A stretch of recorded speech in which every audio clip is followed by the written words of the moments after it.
नमस्कार। दुनिया इस हफ्ते के नए एपिसोड में आपका फिर से स्वागत है। मेरा नाम है नील। आज के एपिसोड में हम बात करेंगे पड़ोसी देश नेपाल की। नागरिकता और उससे जुड़े कानून को लेकर 2-3 साल पहले भारत में हुए विवाद को आप शायद ही भूल पाए हों। 2019 में जब इस कानून में संशोधन हुआ था, तब देश भर में विवाद की चिंगारी भड़क उठी थी। तमाम राज्यों में सरकार विरोधी प्रदर्शन बेहद आम बात हो गई थी। भारत के बाद अब पड़ोसी देश नेपाल भी नागरिकता कानून को लेकर विवादों का सामना कर रहा है।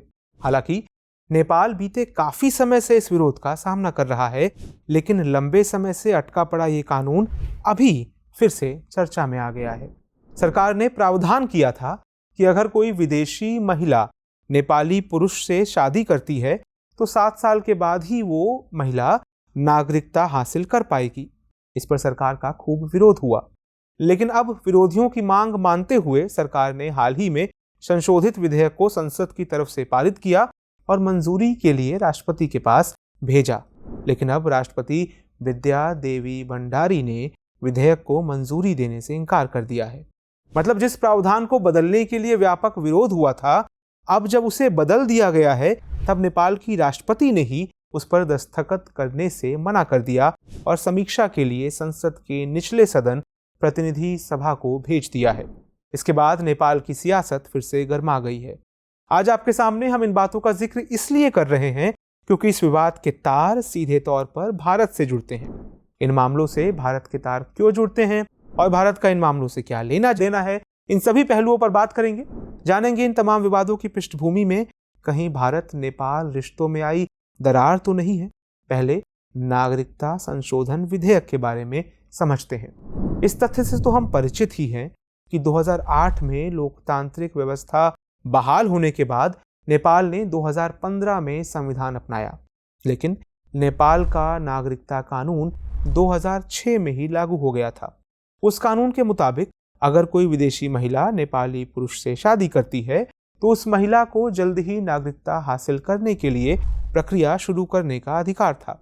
लेकिन नागरिकता कानून में संशोधन करते हुए 2018 में तत्कालीन सत्तारूढ़ कम्युनिस्ट पार्टी नया प्रस्ताव लेकर आई।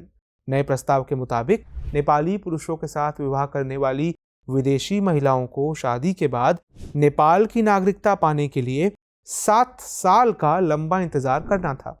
मौजूदा सत्तारूढ़ और तब की मुख्य विपक्षी पार्टी नेपाली कांग्रेस और कुछ अन्य पार्टियों ने इस विवादित संशोधन प्रस्ताव का विरोध किया था। प्रावधान किया गया था कि नागरिकता पाने के लिए विदेशी महिला को 7 साल बाद अपनी पुरानी नागरिकता त्यागने का कोई प्रमाण या उससे जुड़ा प्रमाण पत्र दिखाना होगा। तब इस प्रस्ताव के चलते तत्कालीन केपी शर्मा ओली की सरकार को भयंकर विरोध का सामना करना पड़ा था।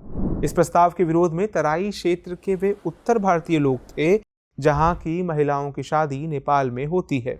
मधेसी समुदाय के लोगों के नेपाल की सीमा से लगे भारत के इलाकों से पारंपरिक रिश्ते हैं। दोनों तरफ के लोगों के बीच अक्सर वैवाहिक संबंध बनते रहे हैं। इन इलाकों में मधेसी समुदायों ने नागरिकता से जुड़े इस प्रावधान का व्यापक विरोध किया। विरोध के कारण इस बिल को संसदीय समिति के पास होने के बावजूद संसद के किसी भी सदन में पेश नहीं किया जा सका। बाद में देउवा सरकार ने पुराने बिल को वापस लेने का निर्णय किया और नया बिल लेकर आई। इस बिल को संसद से पारित भी करवा दिया गया। इस बिल में नेपाल सरकार ने मधेसी समुदाय की मांग मान ली। अब नेपाली नागरिक से विवाह करने वाली महिला तुरंत नागरिकता हासिल करने की प्रक्रिया शुरू कर सकेगी। इस नए बिल में बच्चों को नेपाल में जन्म के आधार पर नागरिकता देने का भी प्रावधान किया गया है।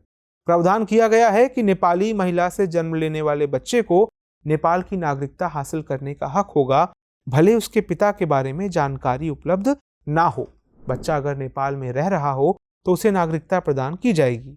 हालांकि इसमें यह प्रावधान भी जोड़ दिया गया कि अगर बाद में यह पता चला कि बच्चे का पिता विदेशी है तो बच्चे की नागरिकता रद्द कर दी जाएगी। उस स्थिति में बच्चे को उस शर्त के आधार पर नागरिकता प्राप्त करने की अर्जी देनी होगी जो नेपाल की नागरिकता चाहने वाले विदेशियों के लिए तय है।